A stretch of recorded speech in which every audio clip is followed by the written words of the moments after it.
Hi guys, இன்னைக்கு நம்ம என்ன படம் பார்க்க போகிறோம் தெரியுமா? 2026 இப்போ மலையாளத்தில் ரிலீஸ் ஆன கூன்னு சொல்லப்படுற சைக்காலஜிக்கல் ஹாரர் ஃபேண்டசி படம் தான் கொண்டு வந்திருக்கிறேன். நம்ம இந்த காண்டாரா படம்லாம் பார்த்தோம் இல்லையா? ஸோ அந்த படத்துக்கான ஃபீல் இந்த படமும் கொடுக்கும். அதாவது ஹீரோடைய ஃபேமிலி ரொம்ப வருஷம் கழிச்சு அவங்களுடைய சொந்த ஊரான ஒரு ஊருக்கு வராங்க. அதுவும் அந்த ஊர் ஒரு காட்டுக்கு பக்கத்தில் அமைஞ்சிருக்கும். இப்படி இருக்க அந்த ஊரில் ஒரு வழக்கம் இருக்குது. அதாவது இந்த ஊர் மக்கள் எங்கே வேணாலுமே போய்க்கலாம். ஆனால் அந்த ஊரோடைய கிழக்கு திசையில் இருக்கிற காட்டுக்குள்ளே யாருமே போயிடக்கூடாது. ஏன்னா அந்த காட்டுக்குள்ளே இன்னைக்குமே ஒரு மர்மமான சக்தி வாழ்ந்துட்டு வருதுன்ற மாதிரி எல்லாருமே நம்பிட்டு இருக்காங்க. ஆனா அந்த படத்தோட ஹீரோக்கு இந்த பேய் பிசாசு மேலாம் நம்பிக்கை கிடையாது. அதனாலேயே அவனுடைய பொண்ணுக்கும் பேயும் கிடையாது, பிசாசும் கிடையாது, நீ எதுக்குமே பயப்படக்கூடாது அப்படின்னு சொல்லி வளர்த்து இருந்திருப்பான். ஸோ இதனாலேயே அந்த சின்ன பொண்ணு என்ன பண்றான்னா, இந்த ஊர் மக்கள் போகவே கூடாதுன்னு சொல்லப்படுற ஒரு இடம் இருக்கு இல்லையா? அதான் அந்த கிழக்கு சைட்ல இருக்கிற காட்டு பகுதி. அந்த காட்டுக்கும் போயிட்டான். அந்த காட்டுக்கு சைட்ல இருக்கிற ஒரு கைவிடப்பட்ட குளத்துக்கும் போயிட்டான். ஸோ அதனால அந்த பொண்ணுக்கு என்னென்ன ஆபத்து வருது, உண்மைக்குமே அந்த இடத்துல என்ன இருக்குது அப்படின்ற கதையெல்லாம் விறுவிறுப்பாக ரொம்ப சூப்பராக சொல்லியிருப்பாங்க. So welcome back to mister voice over. வாங்க இப்போ நம்ம இந்த படத்தோட கதைக்குள்ள போயிடலாம். படத்தோட ஓப்பனிங் சீன்லேயே பார்த்தீங்கன்னா அடர்ந்த காட்டை காமிக்கிறாங்க. அந்த அடர்ந்த காட்டுக்கு நடுவில் ஒரு பெரிய ஒரு பழமையான ஒரு ஃபார்ம் ஹவுஸ் இருக்கும். அந்த வீட்டில் பாருன்ற மாதிரி ஒரு 15 வயசு பொண்ணு சுற்றிட்டு இருப்பாங்க. அது போக அந்த வீட்டை பற்றி ரொம்பவே முக்கியமான வார்னிங் எல்லாருக்குமே சொல்லியிருந்திருப்பாங்க. என்னன்னா, எந்த ஒரு காரணத்துக்காகவும் வீட்டோடைய ஈஸ்ட் சைட் ஃபாரஸ்ட்டுக்குள்ளே யாருமே போகக்கூடாது. ஏன்னா அந்த பகுதி குளிக தெய்வமுடைய இடம்ன்ற மாதிரி அந்த ஊரில் எல்லாருமே நம்புறாங்க. ஆனால் அந்த பொண்ணை பார்த்தீங்கன்னா அந்த வார்னிங்கை கொஞ்சம் கூட கண்டுக்காம நேராக அந்த காட்டுக்குள்ளே போக ஆரம்பிக்கிறான். அங்கே போன கொஞ்ச நேரத்திலேயே அவளுக்கு சுற்றி நடக்கிறதெல்லாம் ரொம்ப வித்தியாசமாக தெரிய ஆரம்பிக்குது. என்னன்னா, ஒரு மரத்தில் யாரோ தூக்கில் தொங்குற மாதிரியும், இன்னொரு பக்கம் யாரோ ரொம்ப வித்தியாசமான முறையில் துணி துவைச்சிட்டு இருக்கிற மாதிரியும் அப்படி ரொம்ப வியடாக தெரிய. ஸோ இதை பார்த்து இவளுக்கு ஒன்றுமே புரியல. திடீர்னு அவளுடைய கண்ணுக்கே தெரியாத ஒரு மர்மமான ஏதோ ஒரு சக்தி அவளுடைய முன்னாடி வரும். அடுத்த செகண்டே அந்த சக்தி நேராக அவளுடைய உடம்புக்குள்ளே போகிற மாதிரி காமிக்கிறாங்க. அப்படி போனதுனால அவளுடைய கண்ணை அப்படி மாறிடுது. அவள் நடந்துக்கிற விதமும் பேச்சும் எல்லாமே முழுசாக மாறிடுது. இப்போ அப்படியே சீன் கட் பண்ணா அடுத்த சீனில் கதையோடைய ஹீரோடைய ஃபேமிலியை காமிக்கிறாங்க. ஸோ காரில் ஒன்றா வந்துட்டு இருக்காங்க இல்லையா? அதுவும் பல வருஷத்துக்கு அப்புறம் தன்னுடைய சொந்த ஊருக்கு திரும்பி வந்துட்டு இருக்காங்க. அதாவது நம்ம ஹீரோ பல வருடங்களுக்கு முன்னாடியே சிட்டியில் போய் செட்டில் ஆயிட்டாரு. இருந்தாலும் தன்னுடைய ஃபேமிலியும் சொந்தக்காரங்களையும் பழைய வீட்டையுமே மறந்துடக்கூடாதுன்னு நினச்சி எல்லாருமே கூட்டிட்டு இந்த ஊருக்கு வந்திருக்கிறாரு. ஸோ வீட்டுக்கு வந்ததுமே எல்லாருமே ரொம்பவே சந்தோஷமா அவங்கள வரவேற்கிறாங்க. ஆனால் அந்த வீட்டோடைய அட்மாஸ்பியர் மட்டும் பார்த்தா ஏதோ சரியில்லடா அப்படின்னு ரொம்ப ஸ்ட்ரேஞ்சாகவே இருக்கும். அப்போ நம்ம ஹீரோயின் அம்மா பாரு எங்கே போனா, ஒவ்வொரு தடவையும் அவள் தானே எங்களை முதல்ல வரவேற்பா, அவளுக்கு என்ன ஆச்சு அப்படின்னு கேட்குறாங்க. ஸோ பாருனா யாருன்னு தெரியுதா? ஸ்டார்டிங் சீனில் ஒரு பொண்ணு வந்தா இல்லையா? ஸோ அவள் தான். ஸோ என்ன சொல்கிறாங்கன்னா, பாருக்கு கடந்த சில நாட்களாக அவளுக்கு ரொம்பவே மனநல பிரச்சனை ஏற்பட்டுருச்சு, அதனால ட்ரீட்மெண்ட் நடந்திருக்குன்ற மாதிரி சொல்கிறாங்க.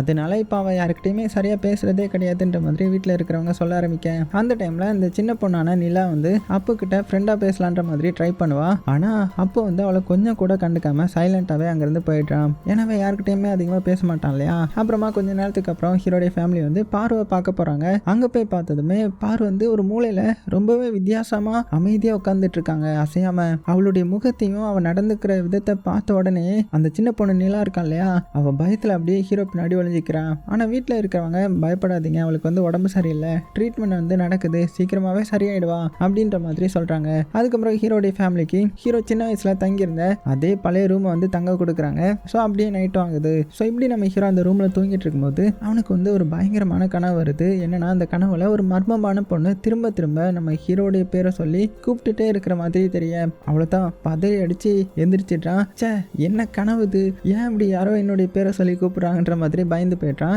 இப்போ அடுத்த நாள் காலையில் நம்ம ஹீரோயின் கீழே பாருக்காக ஒரு பெரிய பூஜை ரெடி பண்ணியிருக்காங்க அப்படின்னதும், ஆனால் நம்ம ஹீரோவுக்கு இந்த பூஜை, பேய், பிசாசு, ஆவி அப்படின்னு இதில் எதுவுமே நம்பிக்கை கிடையாது. அதாவது எப்போதுமே லாஜிக்காக தான் திங்க் பண்ணுவான். ஸோ எதுவாக இருந்தாலுமே சயின்ஸில் எக்ஸ்பிளனேஷன் இருக்கணுன்ற மாதிரி நம்புறது தான் நம்ம ஹீரோ. அதனாலேயே அவருடைய பொண்ணான நிலாவையும் அதே மாதிரி தான் இந்த சயின்டிஃபிக் திங்கிங்கோட பழக்கணுன்ற மாதிரி ஆசைப்படுறாரு. ஸோ இந்த மாதிரி ரிச்சுவல்ஸ்லாம் நிலா கலந்துக்கிறதையுமே அவர் விரும்பலை. ஆனால் வீட்டில் இருக்கிறவங்க மட்டும் பார்வடைய உடம்புல சாதாரண பிரச்சனை கிடையாது, ஒரு கெட்ட சக்தியோடைய தாக்கம் இருக்குது, அதனால இந்த பூஜை ரொம்பவே அவசியன்ற மாதிரி ரொம்பவே ஸ்ட்ராங்காக சொல்கிறாங்க. ஸோ இதெல்லாம் கேட்ட நம்ம ஹீரோ அப்படியே சிரிச்சுக்கிட்டே இக்னோர் பண்ணிட்டான். அதுக்கப்புறம் ஆஃபீஸ் ஒர்க் பார்க்கணுன்னா இங்கே இன்டர்நெட் தேவைப்படும் இல்லையா? அதனால நெட்வொர்க்கு தேடி அப்படியே வெளியில் கிளம்ப அங்கே ஹீரோடைய மாமா ஹீரோ சந்திக்கிறாரு. ஸோ என்ன சொல்கிறாருன்னா, இந்த ஏரியாலேயே நெட்வொர்க் கிடைக்கிறதே ரொம்பவே கஷ்டம், ஸோ நீங்கள் எங்கே போனாலுமே நெட்வொர்க்லாம் கிடைக்காது அப்படின்னு சொல்லிட்டு, அம்மா பூஜை செலவுக்காக கொஞ்சம் பணம் கொடுங்களேன் அப்படின்னு கேட்டதுமே ஹீரோ சிரிச்சுக்கிட்டு, இப்படி பூஜை பண்ணி காசெல்லாம் வேஸ்ட் பண்ணுறீங்களே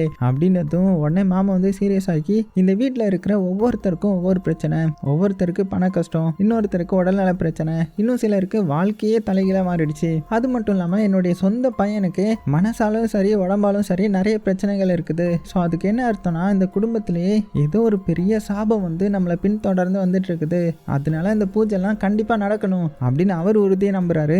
ஆனால் ஹீரோக்கு இதுலலாம் நம்பிக்கை கிடையாது, இது வந்து மூட நம்பிக்கை அப்படின்னு நினச்சிட்டு இருக்கிறான். அப்படியே கட் பண்ண இப்போ அடுத்த நாள் காலையிலே ஆகுது. நம்ம ஹீரோ வந்து இப்போ இன்டர்நெட் யூஸ் பண்ணணுன்றதுக்காக ஃப்ரெண்டு வீட்டுக்கு கிளம்புறான். ஏன்னா வேலை வந்து ரொம்பவே முக்கியம் இல்லையா. ஸோ ஹீரோடைய பொண்ணான நிலாவும் நானும் வரேன் அப்படின்னு சொல்ல, ஆனால் கடைசியில் நம்ம ஹீரோ நிலாவை கூட்டிகிட்டு போகல, அவள் வீட்டிலே தங்கிடுறா. இங்கே வந்து டிவி கிடையாது, இன்டர்நெட் கிடையாது, மொபைல் சிக்னல் கூட இல்லை இல்லையா. அதனால நிலாவுக்கு வந்து ரொம்பவே போர் அடிக்குது. அப்படியே வீட்டுக்குள்ளேயே எவ்வளோ நேரம் தான் சுற்றி சுற்றி வருவாங்க.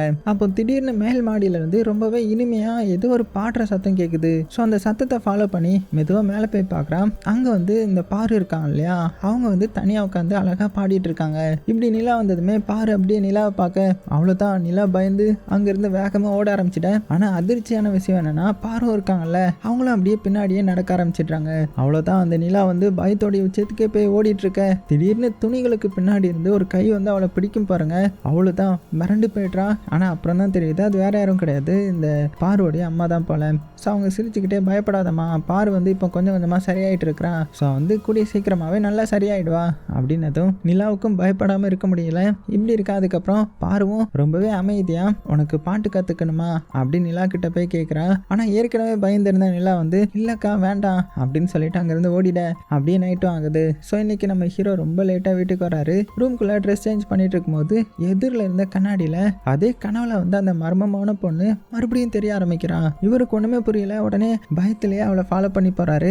ஆனால் அடுத்த செகண்ட்லேயே அந்த பொண்ணு அப்படியே காற்றுல கரைஞ்ச மாதிரி திடீர்னு காணாமல் போயிடுறான். அந்த டைம் பார்த்து அந்த பாரு இருக்கான்ல அவன் வந்து பூஜையில இருந்து வெளியில வந்து அப்படியே தண்ணி குடிக்க வராங்க போல. ஸோ இவளை பார்த்ததுமே ஹீரோ அப்படியே மிரண்டு போயிடுறான். அவனுடைய கண்ணை பார்த்தாலே தெரியுது அவ்வளோ பயத்தில் இருக்கிறான். அப்படியே அதிர்ச்சியில் நின்றுட்டு இருக்கிறான். அந்த நேரம் பாருவோடைய அப்பா வந்து பயப்படாத தம்பி, பாரு வந்து இப்போ கொஞ்சம் கொஞ்சமாக சரியாயிட்டு வர, இந்த பூஜைக்கு அப்புறம் ஒரு நல்ல மாற்றம் தெரியுது அப்படின்னு ஆறுதல் சொல்றாரு. ஆனால் ஹீரோ பார்த்தது உண்மைக்குமே பார்வை தானா இல்லைனா கண்ணாடியில் தெரிஞ்ச அந்த பொண்ணு யாருன்றது அவனுக்கே குழப்பமாயிடுது. இப்படி இருக்க அடுத்த நாள் ஆகுது. நம்ம ஹீரோயினும் நிலாவும் பார்த்தீங்கன்னா வீட்டில் இருக்கிற கொஞ்சம் பேரும் கோவிலுக்கு வந்து கிளம்புறாங்க. ஆனால் பாதி வழியில் ஒரு வயசான பெரியவர் அவங்களை தடுத்து நிப்பாட்டி இப்போ வெளியில் சுற்றுற நேரம் கிடையாது, இது குளிக்க வர்ற நேரம், உடனே வீட்டுக்கு போயிடுங்க அப்படின்னு வான் பண்ணுறாரு. அவர் சொன்னதை கேட்டதுமே எல்லாரும் ஒருத்தருக்கு ஒருத்தர் பார்க்குறாங்க. கடைசியில் எதுக்கு ரிஸ்க் எடுக்கணும், வாங்க வீட்டுக்கே போயிடலான்ற மாதிரி பயந்து வீட்டுக்கே திரும்பி வந்துட்டாங்க. ஸோ வீட்டுக்கு வந்ததுமே நிலா வந்து ஹீரோ கிட்ட அப்பா இந்த குளிகானா யாரு அப்படின்னு கேட்கும்போது ஹீரோ வந்து சிரிச்சுக்கிட்டே அப்படிலாம் ஒன்றும் கிடையாதுமா, சின்ன பசங்க வந்து நைட் நேரத்தில் வெளியில் சுற்றக்கூடாதுன்றதுக்காக அந்த காலத்தில் பெரியவங்க வந்து நிறைய கட்டுக்கதைகள் உருவாக்குனாங்க, அந்த கட்டுக்கதைகள் ஒன்று தான் அது. ஆனால் அந்த ஊரில் இருக்கிற மக்கள் மட்டும்தான் குளிகாவை ஒரு சக்தி வாய்ந்த தேவதையாக பார்க்குறாங்க, இன்னும் கொஞ்சம் பேர் அதை ஒரு ராட்சசமாக பார்க்குறாங்க. இப்படி ஒவ்வொருத்தரும் ஒவ்வொரு விதமாக நம்பிட்டு இருக்காங்க அப்படின்னு சொல்ல அந்த பதிலை கேட்டதுமே நம்ம நிலாவுக்கு வந்து பயம் வரல, அதுக்கு பதிலாக இன்னுமே ஆர்வம் அதிகமாகிடுது. அதனால என்ன பண்ணுறான்னா இந்த அப்பு இருப்பான் இல்லையா, அவன் கூட மற்ற சின்ன பசங்க கூட சேர்ந்து காட்டுக்குள்ள வந்து சுற்றி பார்க்க கிளம்புறான். அப்படி அவங்க எல்லாருமே ஊரை சுற்றி பார்த்துட்டு இருக்கும்போது குளிகாவுடைய தொடர்பு இருக்கிற மாதிரியான ஒரு பழைய இடத்துக்கு போய் சேர்றாங்க. அந்த நேரம் திடீர்னு ஒருத்தன் வந்து பசங்களை வந்து பயமுறுத்திட்டான். எல்லாரும் உடனே பயந்து பின்னாடி ஓட்டுறாங்க. ஆனால் நிலா மட்டும் தைரியமாக அவன்கிட்ட போய் ஒரே அடி அடிச்சிட. அதுக்கப்புறம் தான் அவன் வந்து அர்ஜுன்றது தெரிய வருது. அதாவது மெடிக்கல் காலேஜில் படிக்கிறவன் ஹாலிடேஸ்க்காக சொந்த ஊருக்கு வந்திருக்கிறான் போல. ஸோ கொஞ்ச நேரத்துக்கு அப்புறம் எல்லா பசங்களும் குளிகாவுடைய கதையை சொல்ல அப்படின்னு இந்த அர்ஜுன் கிட்ட கேட்குறாங்க. சரி இங்கே எப்படி சொல்றது, வாங்க ஏதாவது ஒரு சூப்பரான ஸ்பாட்டுக்கு போகலான்ற மாதிரி ஒரு பழைய குளத்தாங்கரைக்கு பக்கத்தில் போய் உட்காடுறாங்க. அங்கே அர்ஜுன் வந்து பல 100 வருடங்களுக்கு முன்னாடி நடந்த ஒரு புராண கதையை வந்து சொல்ல ஆரம்பிக்கிறான். அதாவது மார்க்கண்டேயன்ற மாதிரி ஒரு பையன் இருந்தான். அவனுடைய ஆயுள் வந்து வெறும் 16 வயசு வரைக்கும் தான். ஸோ அந்த நாள் வந்ததுமே யமதர்மன் அவனுடைய உயிர் எடுக்க வர, இதனால பயந்து பண்ண இந்த மார்க்கண்டேயன் என்ன பண்ணானா பயத்தில் ஒரு சிவலிங்கத்தை கட்டி பிடிச்சிட்டு என்னை காப்பாத்துங்க சிவா அப்படின்னு கத்துறான். ஸோ யமதர்மன் அவனை இழுக்க முயற்சி பண்ணும்போது தவறுதெல்லாம் என்ன ஆயிடுதுன்னா அந்த சிவலிங்கம் வந்து சேதமாயிருது. ஸோ இதை பார்த்த லார்ட் சிவா வந்து பயங்கர கோவப்படுறாரு. அதனால இந்த யமதர்மருக்கு தண்டனை கொடுத்துடுறாரு. இப்படி அந்த யமதர்மருக்கு தண்டனை கொடுத்ததுக்கு அப்புறம் அந்த உலகத்துல பெரிய பெரிய பிரச்சனை வந்து வர ஆரம்பிச்சது. ஏன்னா யமதர்மர் இல்லாம யாருமே சாகவே இல்லை. ஸோ நாட்கள் போக போக உலகத்துல இருக்கிற இந்த மக்கள் தொகை மட்டும் அளவுக்கு அதிகமா பெருகிட்டே போச்சு. ஸோ இதை பார்த்த லார்ட் சிவா என்ன பண்ணாருன்னா அந்த யமதர்மருடைய தண்டனை முடிகிற வரைக்குமே உயிரையும் மரணத்தையும் தீர்மானிக்கிற பொறுப்பை லார்ட் சிவா வந்து குளிகான்ற மாதிரி ஒருத்தங்க கிட்ட ஒப்படைச்சாரு. அதனாலதான் இந்த ஊர்ல வந்து குளிகாவை ஒரு சக்தி வாய்ந்த புனித தெய்வமா வணங்குறாங்க அப்படின்னு இவன் வந்து கதையை சொல்லி முடிக்க. ஸோ இந்த கதையை கேட்ட பசங்க அர்ஜுன் கிட்ட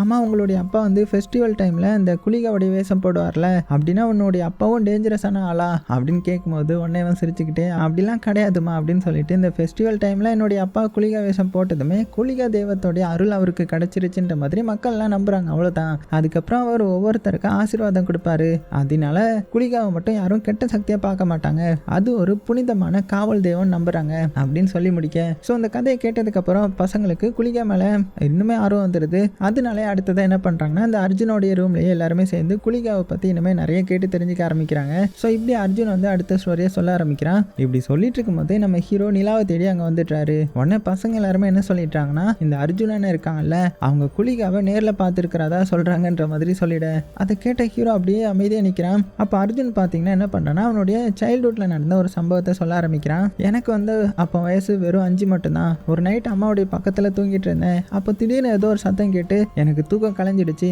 அப்போ வீட்டோடைய அந்த கிழக்கு சைடு இருக்கு இல்லையா, அதாவது அந்த குளிகா இருக்கிற இடம், அந்த ஏரியாவை நான் பார்த்தேன். அந்த டைம்ல என்ன ஆச்சுன்னா வானத்துல இருந்து ஒரு நெருப்பு உருண்டை மாதிரி, அதுவும் ஒரு ஃபயர் பால் மின்னல் வேகத்துல அந்த காட்டை கிராஸ் பண்ணிட்டு போச்சு. ஸோ அந்த ஊர்ல இருக்கிறவங்க அதுதான் குளிகா தேவன்றதை நம்புறாங்க. அது மட்டும் இல்லாம அந்த ஃபயர் பாலோடைய பாதையில யாரு குறுக்க வந்தாலுமே அவங்களுடைய மரணம் உறுதின்ற மாதிரி அவங்க நம்புறாங்க இப்படின்னு சொல்ல இந்த கதையை கேட்ட நம்ம ஹீரோ சம கோவமாயிட்டாரு. உடனே அர்ஜுனை பார்த்து என்னுடைய பொண்ணுகிட்ட இனிமேல் இந்த மாதிரி பேய் தேவதை இந்த மூட நம்பிக்கை சம்பந்தப்பட்ட கதையெல்லாம் நீ சொல்லக்கூடாது அப்படின்னு ரொம்ப திட்டி விட்டுட.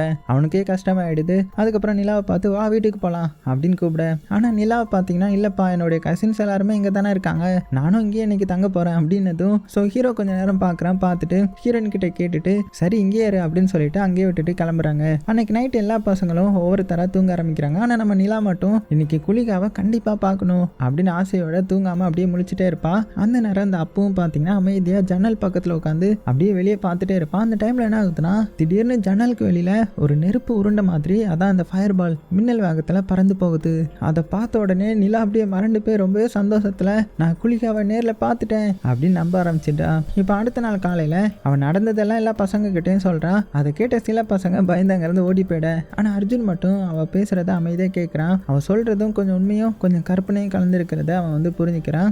அதனால அவளை எதிர்த்தும் பேச முடியாம அப்படியே விட்டுறான். அந்த நேரம் திடீர்னு காட்டுக்குள்ள இருந்து ஏதோ ஒரு வித்தியாசமான சத்தம் கேட்குது. ஸோ அதை கேட்டதுமே நம்ம நிலாவும் அர்ஜுனும் பயந்து அங்கிருந்து ஓடி போயிடுறாங்க. அதே நேரத்தில் இந்த சைடு நம்ம ஹீரோ பார்த்தீங்கன்னா வேலை பார்க்கறதுக்காக ஃப்ரெண்டு வீட்டுக்கு கிளம்புறான். ஏன்னா அங்கே தானே ஒய்ஃபே இருக்குது. அப்படி கிளம்புறதுக்கு முன்னாடி நம்ம நிலா வந்து அங்கே வந்துட்டாங்க. ஸோ வந்து இந்த ஃபயர் பாலோடைய விஷயத்த ஃபுல்லுமே சொல்றாங்க. ஆனால் நம்ம ஹீரோ வந்து வழக்கம் போல அதுக்கும் ஒரு சயின்டிஃபிக் எக்ஸ்பிளனேஷன் வந்து கொடுக்க ஆரம்பிக்கிறாரு. இங்கே பாருமா, காட்டுக்குள்ள வந்து இந்த காஞ்சி போன இலைகள்லாம் இருக்கும் இல்லையா, அது கூட ஆர்கானிக் பொருட்கள்லாம் சேர்ந்து மீத்தேன் கேஸ் வந்து உருவாக்கும். அதனால தான் சம்டைம்ஸ் அது ஃபயர் பால் மாதிரி நமக்கு தெரியும். ஸோ அதை தான் நீ பார்த்துருப்ப. ஸோ வேற எதுவும் இருக்காது அப்படின்னு சொல்றாரு. ஸோ அவரை பொறுத்த வரைக்குமே குளிகான்ற எதுவுமே கிடையாது. இது எல்லாமே பசங்க நைட் நேரில் வெளியில சுத்தக்கூடாதுன்றதுக்காக ஊருக்காரங்கெல்லாம் உருவாக்கின ஒரு கட்டுக்கதையாக தான் இருக்குன்ற மாதிரி நினைக்கிறாரு. அப்படியே கட் பண்ணா இப்போ கொஞ்சம் நாட்கள் கடந்து போகுது. ஒரு நாள் இந்த அர்ஜுன் வந்து ஒரு விஷயத்தை கவனிக்கிறான். அதாவது மற்ற எல்லா பசங்களுமே நல்லா சிரிச்சு விளையாடிட்டு இருக்காங்க.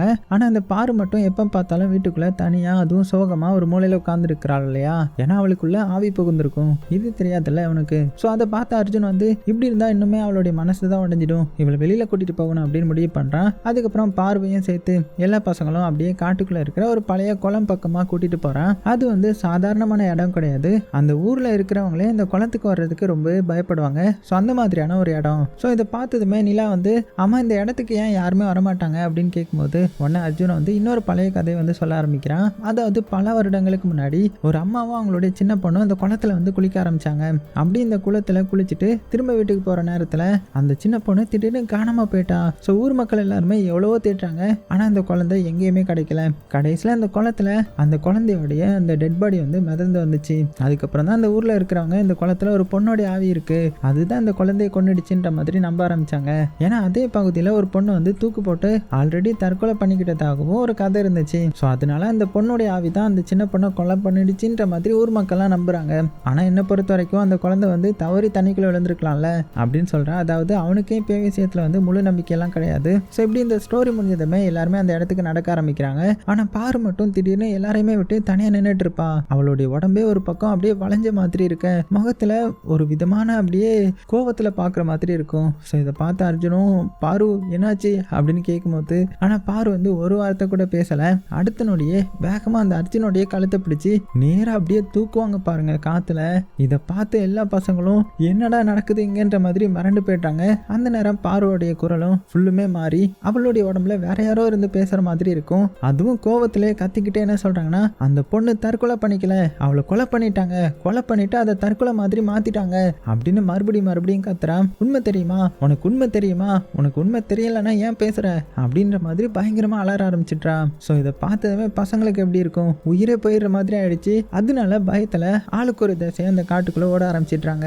ஆனா எப்படியோ அந்த அப்பு மட்டும் வீட்டுக்கு வந்து நடந்ததெல்லாம் மூச்சு வாங்காம சொல்றான். ஸோ இதை கேட்டதுமே வீட்டில் இருக்கிறவங்க எல்லாருமே பதறி போய் உடனே காட்டுக்குள்ள ஓடி பசங்களை தேட ஆரம்பிக்கிறாங்க. கொஞ்ச நேரத்துக்கு அப்புறம் எல்லா பசங்களையும் கண்டுபிடிச்சிடுறாங்க. ஆனா பாரு மட்டும் மயக்கத்துல தரையில விழுந்து கிடப்பா. அதே நேரம் இந்த அர்ஜுன் பாத்தீங்கன்னா, பாரு என்னுடைய கழுத்து நெரிச்சு என்ன குளத்துக்குள்ள தள்ளிட்டா, நல்ல வேளை எனக்கு நீச்சல் தெரியும், அதனால தான் உயிரோட தப்பிச்சேன்ற மாதிரி சொல்ல, இந்த விஷயத்தை கேட்டு பாருடைய அப்பா பாத்தீங்கன்னா அப்படியே உடஞ்சு போயிடுறாரு. நான் அந்த வீட்டோடைய பொறுப்பு எடுத்ததுனால தான் எங்க குடும்பத்துல நிம்மதியே இல்லை, என் பொண்ணுடைய நிலைமையும் நாளுக்கு நாள் மோசமாயிட்டே இருக்குது, பண கஷ்டம் வர, இப்ப எங்க குடும்பம் கொஞ்சம் கொஞ்சமா செதறிட்டு இருக்குது அப்படின்னு உடஞ்சு போய் அப்படியே ஃபீல் பண்ணி பேசுறாரு. இதை கேட்ட பாருடைய அம்மாவும் கண்ணீர் விட்டபடி, என்னுடைய பொண்ணு இப்படி கஷ்டப்படுறத என்னால பார்க்கவே முடியல அப்படின்னு அவங்களும் கதறி ஆள்றாங்க.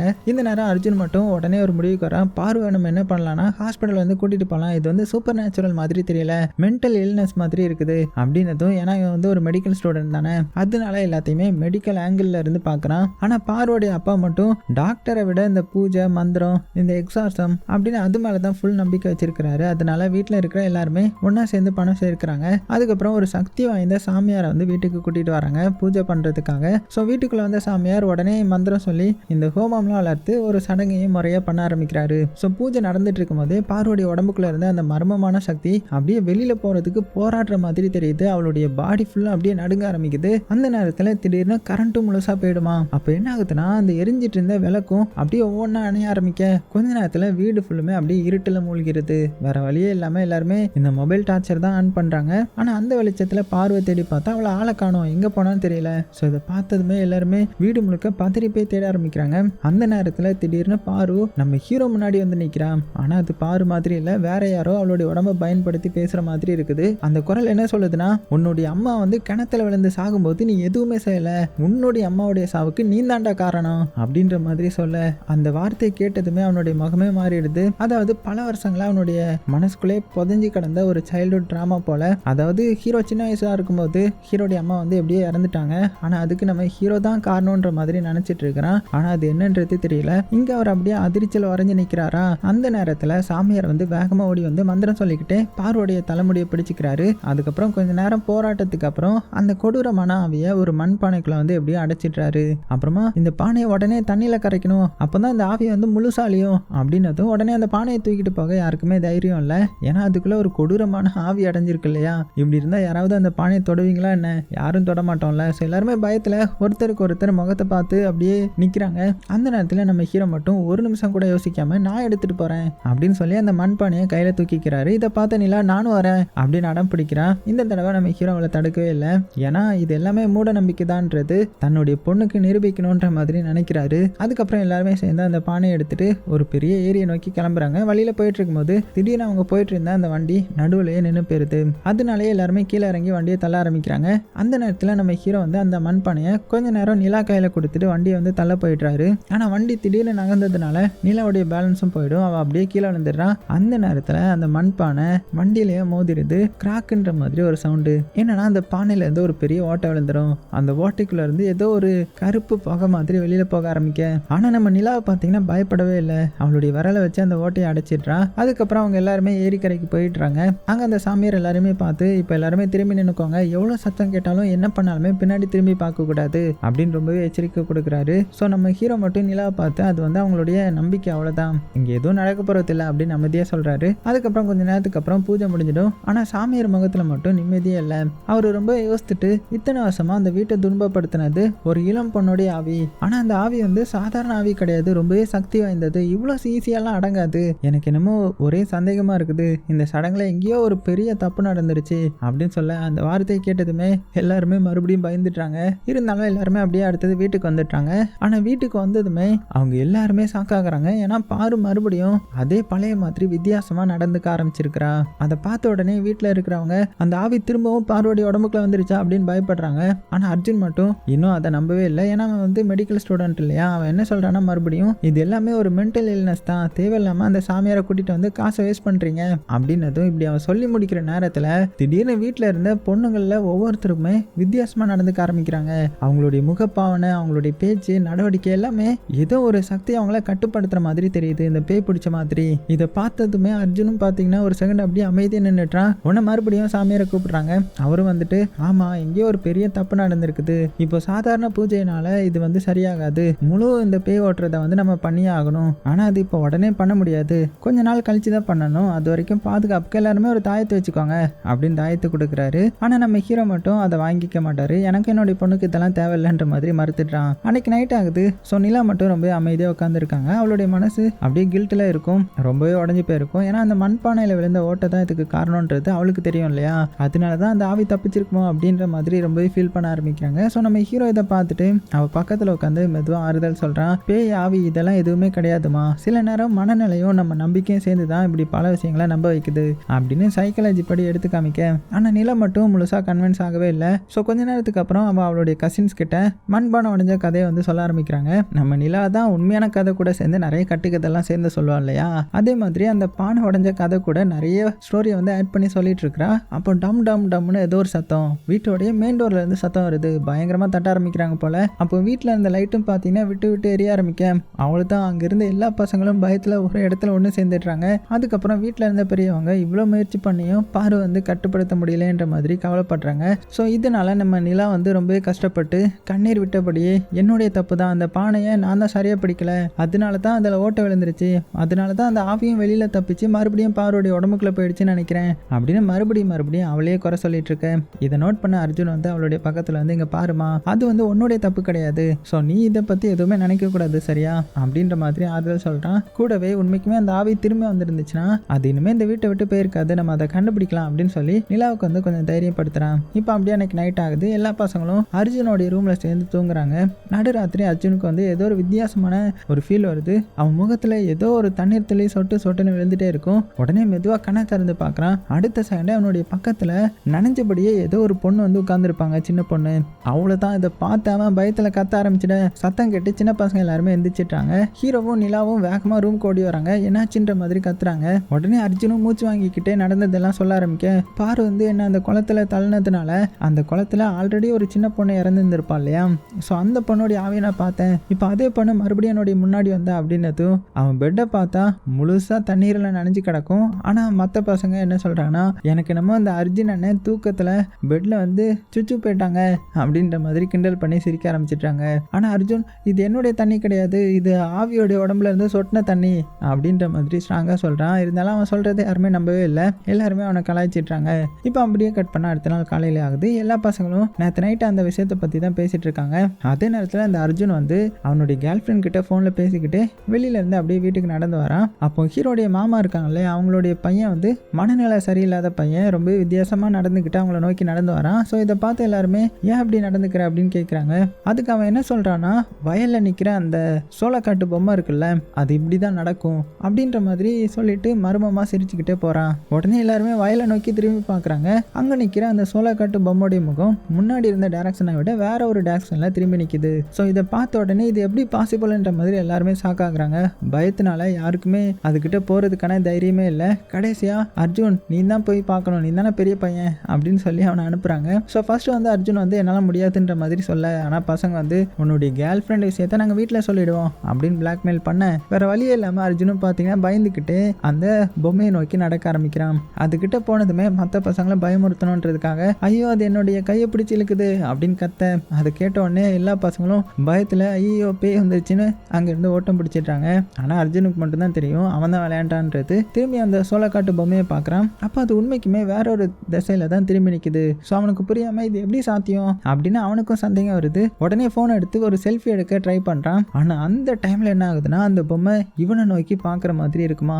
அவ்வளோ தான். இதை பார்த்து அவன் பயந்து ஃபோனை கூட சரியாக பிடிக்காம அங்கேருந்து வேக வேகமாக ஓடி போய்ட்றான். ஸோ அப்படி மூச்சு வாங்கிக்கிட்டே வந்து நடந்த எல்லாத்தையுமே சொல்லிட்டு இருக்கும்போது டம்முன்ற மாதிரி வீட்டுக்கு நடுவில் இருந்த ஒரு பழைய கட்டிடத்துக்குள்ளே இருந்து ஏதோ ரொம்பவே கனமான பொருள் கீழே விழுந்த மாதிரியான சத்தம் கேட்குது. அந்த சத்தம் கேட்டதுமே எல்லாருமே பதறி போய் அங்கே வந்து ஓடுறாங்க. ஆனால் அந்த குழப்பத்தில் நம்ம நிலா மட்டும் அந்த இடத்துல மாட்டிக்கிறாங்க. அப்போ திடீர்னு படாருன்ற மாதிரி கதவு தானாகவே மூடிடுது, லாக்கும் ஆயிடுது. ஸோ வெளியில் இருக்கிறவங்க எவ்வளோ முயற்சி முயற்சி பண்ணியும் அந்த கதவை திறக்க முடியல. அந்த ரூம்குள்ள அந்த சோளக்காட்டு பொம்மை இருக்கு இல்லையா, அது இப்போ உயிரோட இருக்கிற மாதிரி அதுவும் நிலாவுடைய காலை பிடிச்சி வலுக்கட்டாயமா இழுக்க ஆரம்பிக்குது. ஸோ நிலா வந்து பயத்துல காப்பாத்துங்க அப்படின்னு கத்த ஆரம்பிக்க வெளியில இருக்கிறவங்களும் கதை உடைக்க ட்ரை பண்றாங்க. ஆனா எந்த ஒரு பயனுமே கிடையாது. அந்த நேரத்துல அர்ஜுன் வந்து அவனுடைய பேக்ல இருந்து ஒரு ஸ்பெஷலான மூலிகையை வெளியில எடுக்கிறான். ஸோ கெட்ட சக்தியை இது தடுக்க பயன்படும் போல அப்படின்னு சொல்லிக்கிட்டு அந்த மூலிகையை கதவுக்கு மேல வைக்க அடுத்த நொடியே இது வரைக்கும் திறக்காத கதவு தானாவே மெதுவா திறக்க ஆரம்பிக்குது. ஸோ அர்ஜுன் ஒரு நொடியும் தாமதிக்காம உள்ள ஓடி நிலாவை காப்பாத்தி வெளியில கூட்டிட்டு வந்துடுறான். ஆனா இந்த பரபரப்புல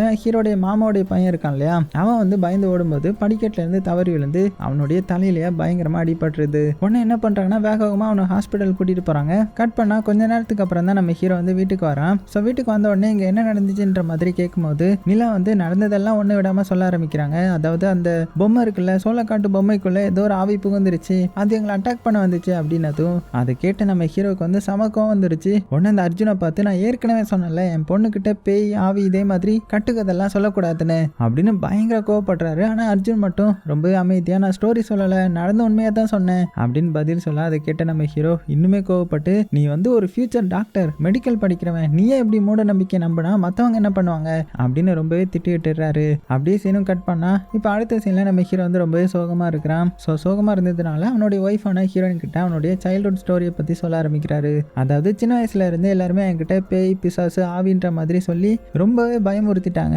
அதனால தான் நான் ரொம்பவே பயந்த சுபாவம் உள்ளவனா வளர்ந்துட்டேன் அப்படின்னு ரொம்பவே ஏக்கமா சொல்ல சொல்ல இன்னொரு பழமையான ஒரு ஞாபகம் வந்து அவனுக்கு வர ஆரம்பிக்குது. அதாவது அவனுடைய அம்மாவுடைய ஞாபகம். ஒரு நாள் அவருடைய அம்மா வந்து கிணத்துல இருந்து தண்ணி எடுத்துட்டு இருந்தாங்க. திடீர்னு அவங்களுக்கு தலை சுத்தி நேரா கிணத்துக்குள்ள விழுந்துட்டாங்க.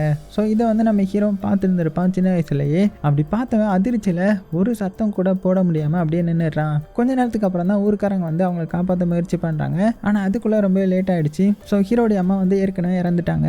ஸோ அந்த நாள்ல இருந்து என்னுடைய அம்மாவை காப்பாற்ற முடியல, அவங்களுடைய சாவுக்கு நான் தான் காரணம்ன்ற மாதிரி ஹீரோ இன்ன வரைக்குமே தன்னைத்தானே குறை சொல்லிட்டு வாழ்ந்துட்டு இருக்கிறாரு. அதனால தான் நம்மளுடைய ஃபேமிலி வந்து நம்ம தைரியமா வளர்க்கணும் அப்படின்றதுக்காக தான் இவருடைய பொண்ணான நிலாவை ரொம்பவே தைரியமா சின்ன வயசுல இருந்து பேய் இல்லை பிசாசு இல்லைன்ற மாதிரி சொல்லி சொல்லி வளர்த்துருப்பாரு. ஆனா நிலைமை இப்போ ரொம்ப கட்டுப்பாடை மீறி போயிடுச்சு இல்லையா. ஸோ இனிமேல் இங்க இருக்கக்கூடாது, ஃபேமிலியை கூட்டிட்டு இப்பவே கிளம்பிடலாம் அப்படின்னு முடிவு பண்றாரு. ஆனா மாமா மட்டும் அவரை தடுத்துட்டு இங்க பாரு, ஃபர்ஸ்ட் பாரோடைய விஷயத்த நானும் நம்பல, ஆனா இப்போ என்னுடைய பையனுக்கு இந்த நிலைமை வந்ததுக்கு அப்புறம் இங்க உண்மையாவே சாதாரணமா ஏதோ ஒரு சக்தி இருக்குன்றது என்னால புரிஞ்சுக்க முடியுது. இப்போ நமக்கு இருக்கிற ஒரே வழி பெரிய அளவுல குளிகா தெய்வத்துக்கு நம்ம பூஜை நடத்துறது தான், ஏன்னா இங்க இருக்கிற காவல் தெய்வம் அதுதானே அப்படின்ற மாதிரி ரொம்பவே ஸ்ட்ராங்கா சொல்ல. ஸோ நம்ம ஹீரோ கொஞ்ச நேரம் யோசித்து பார்த்துட்டு கடைசியில சரி ஓகே மாமாக்காவது அந்த பூஜையை பண்ணிட்டு நம்ம கிளம்பலாம் அப்படின்ற மாதிரி ஓகே சொல்லிடுறாரு. இப்போ அடுத்த நாள் ஊரே சேர்ந்து இந்த குளிகா தெய்வத்துக்காக ஒரு மிகப்பெரிய பூஜை நடத்துறாங்க. அந்த பூஜையில குளிகாவுடைய வேஷம் போட்ட ஒரு மனிதர் வந்து மெதுவா ஆட ஆரம்பிக்கிறாரு. கொஞ்ச நேரத்துல அவருக்குள்ள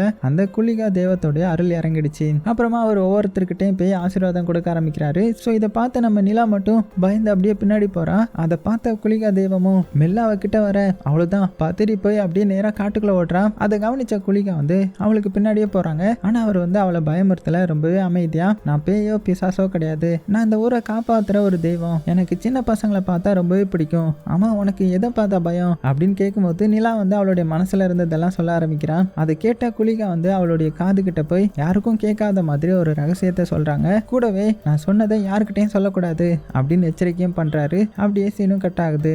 இப்போ அடுத்த நாள் ஆகுது. மதியம் சாப்பிட்டதுக்கு அப்புறம் வீட்டுல இருக்கிற எல்லாருமே நல்லா தூங்கிட்டு இருக்காங்க. ஆனா நம்ம நிலா மட்டும் தனியா வெளியே சுத்தி பார்த்துட்டு இருப்பா. அப்படியே நடந்துட்டு மறுபடியும் அந்த பழைய குளம் பக்கம் போயிட்டாங்க. அங்க இந்த சோளக்காட்டு பொம்மை இருக்கும் இல்லையா, அது அமைதியா உட்காந்துட்டு இருக்கும். ஆனா இந்த தடவை நிலா வந்து அதை பார்த்து பயப்படல. அவளுடைய கையில இருந்த ஒரு கயிறை அந்த பொம்மை கிட்ட காமிச்சு விருப்பேத்தி விளையாடுற மாதிரி செய்ய ஆரம்பிக்க, ஆனா அடுத்த செகண்டே அந்த சோளக்காட்டு பொம்மைக்கு பாத்தீங்கன்னா உண்மைக்குமே உயிர் வந்துருது.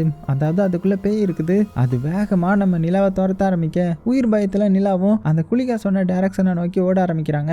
அந்த நேரத்துல பாரும் இருக்காங்கல்ல, அதான் அந்த ஸ்டார்டிங்லேயே பேய் பிடிச்ச பொண்ணு, அவளும் அங்க வந்துட்டு நிலாவை காப்பாற்ற ட்ரை பண்றா. ஆனா அந்த சோளக்காட்டு பொம்மை இப்போ பார்வை அட்டாக் பண்ண வருது. அந்த சமயத்துல தூரத்துல இருந்து குளிகா வர்ற சத்தம் கேக்குது. அப்படி கேட்டதுமே வானத்துல இருந்து ஒரு நெருப்பு உருண்ட மாதிரி அப்படியே மின்னல் வேகத்துல பறந்து வரும் பாருங்க. அவ்வளவு வேகமா வந்து அந்த சோளக்காட்டு பொம்மை மேலையா பயங்கரமா மோதுது. அவ்வளவுதான் ஒரே அடியில அந்த பேய் பிடிச்ச அந்த சோளக்காட்டு பொம்மை தூக்கி வீசப்படுது. அதாவது அதுக்குள்ள இருந்த பேய் வந்து அழிஞ்சு போயிருது. ஸோ நம்ம நிலாவும் எப்படியே தப்பிச்சிடுறாங்க இல்லையா. கொஞ்ச நேரத்துக்கு அப்புறம் வீட்டில் இருக்கிற எல்லாருமே அந்த இடத்துக்கு ஓடி வராங்க. அங்க நம்ம நிலா வந்து மயக்கமா தரையில கிடக்கிறத பார்த்து வேகமா அவளுக்கு ஃபர்ஸ்ட் எய்ட் பண்ண ட்ரை பண்றாங்க. நம்ம அர்ஜுன் வந்து ஆல்ரெடி மெடிக்கல் ஸ்டூடெண்ட் தானே, அதனால அவனுடைய பாரம்பரிய அறிவை பயன்படுத்தி அவளுக்கு வந்து ட்ரீட்மெண்ட் கொடுக்க ஆரம்பிக்கிறான். கொஞ்ச கொஞ்ச நேரத்தில் நம்ம நிலாவும் மெல்ல மெல்ல கண் முழிக்கிறாங்க. சுயநினைவும் வந்துடுது. ஸோ கண்ணை திறந்த உடனே அவன் நடந்ததெல்லாம் சொல்ல ஆரம்பிக்கிறான். அந்த குளிக தெய்வம் என் காதுகிட்ட ஒரு சீக்ரெட் சொன்னாரு. அது என்னதுன்னா, நான் பயப்படாம அந்த இடத்துக்கு வந்தா அவர் என்னை காப்பாற்றுவாருன்றதும் அந்த சோளக்காட்டு பொம்மைக்குள்ள இருந்த ஆவியை எப்படியாவது வெளியில எடுக்கணுன்ற மாதிரி ஏற்கனவே பிளான் பண்ணி வச்சிருந்ததாகவும் அவர் என்கிட்ட சொன்னாரு. அதனால தான் நான் அந்த பொம்மையை பார்க்க இங்க தனியா வந்தேன் அப்படின்னதும் இதை கேட்ட யாருமே அதை நம்பவே இல்லை. ஆனா அர்ஜுனும் அங்கிருந்த கொஞ்சம் கசினும் மட்டும் நிலா சொல்றதுல ஏதோ ஒரு உண்மை இருக்குன்னு நம்புறாங்க. அப்படியே சீனும் கட் ஆகுது. இப்போ அதுக்கப்புறம் நம்ம ஹீரோ வந்து அவனுடைய ஃபேமிலியை மறுபடியும் கூட்டிட்டு நம்ம சிட்டிக்கு ஓடிடலாம் அப்படின்னு முடிவு பண்றான். அந்த நேரத்தில் இந்த பார்வோடைய உடம்பும் பார்த்தீங்கன்னா அங்கே கம்ப்ளீட்டா கியூர் ஆயிடுச்சு. ஆனா திரும்பி போற டைம்ல நம்ம ஹீரோ மட்டும் வழக்கத்துக்கு மாறா எதுவுமே பேசாம அமைதியா உட்காந்துட்டே வர்றாரு. அதாவது அவருடைய கண்ணை காமிக்கிறாங்க. ஏதோ வித்தியாசமா தெரிய ஆரம்பிக்குது. அதாவது நம்ம ஹீரோடைய உடம்புக்குள்ள ஏதோ ஒரு கெட்ட சக்தி புகுந்துருச்சோன்ற மாதிரி நமக்கு தோண ஆரம்பிக்குது. இப்போ அப்படியே கட் பண்ணிட்டு லாஸ்ட் சீன்ல காமிச்சா நம்ம அப்பு இருக்கான் இல்லையா, அவன் அந்த பழைய குளத்துக்கரையில யாருக்கிட்டே உட்காந்து பேசிட்டு இருக்கிற மாதிரி காமிக்கிறாங்க. முதல்ல அவன் வந்து தனியா பேசுறான்றது தான் நினைப்போம். ஆனா கொஞ்சம் கேமரா ஜூம் ஆனதும் அவனுடைய பக்கத்துல, அதாவது அந்த பல வருடங்களுக்கு முன்னாடி தண்ணியில விழுந்து இறந்து போன அந்த சின்ன பொண்ணுடைய ஆவி உட்கார்ந்துருக்கும். ஸோ அப்பவும் ஆமா உன்னுடைய வீடு எங்க இருக்கு, நீ எப்போ திரும்பி வருவன்ற மாதிரி கேட்கும்போது அந்த சின்ன பொண்ணு மர்மமா சிரிச்சுக்கிட்டே என்னுடைய வீட்டுக்கு உன்னால வரவே முடியாது அப்படின்னு சொல்லிட்டு மெதுவா தண்ணிக்குள்ள இறங்கி மொத்தமா காணாம போயிடுது. அவ்வளவுதான். அதை பார்த்த அப்போ வந்து பயத்துல உறைஞ்சு போக அதோட இந்த படத்தையே முடிக்கிறாங்க. ஸோ படம் எப்படி இருந்துச்சு? கண்டிப்பா உங்களுக்கு பிடிக்கும்னு நம்புறேன். அதுலயும் நம்ம ஹீரோடைய உடம்புக்குள்ள ஏதோ ஒரு ஆவி புகுந்துடுச்சு இல்லையா, ஸோ அது என்ன ஆவி, அது எப்படி அவங்க தடுக்க போறாங்கன்றதெல்லாம் இனிமேல் அடுத்த பார்ட் வந்தால் தான் நமக்கு தெரிய வரும். ஸோ ஒரு நல்ல லீட் கொடுத்து தான் டைரக்டர் வந்து கம்ப்ளீட் பண்ணியிருக்கிறாரு. ஸோ நீங்கள் என்ன நினைக்கிறீங்கன்றதை மறக்காம கீழே கமெண்ட் பண்ணுங்கள். சேஃபாக இருங்க. உங்களுக்கு பிடிச்ச எல்லாத்தையுமே ரொம்ப ரொம்ப சேஃபாக பார்த்துக்கோங்க.